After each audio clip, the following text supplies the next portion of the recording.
It's the 28th of May 2010 and this is a train set that Elliot built all by himself.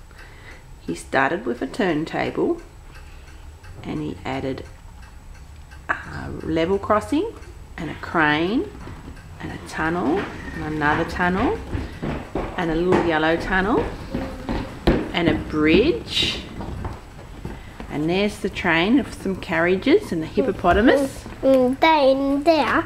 The train. There. There. And it goes along and it goes around the curve and then it goes over some bumpy track and then it goes up and over a bridge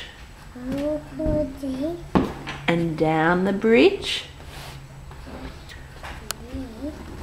and it goes to the station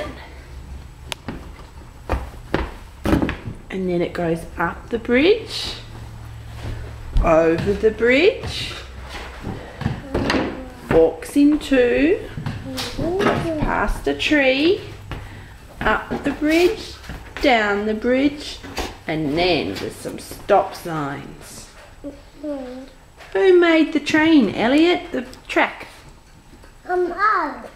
Elliot did.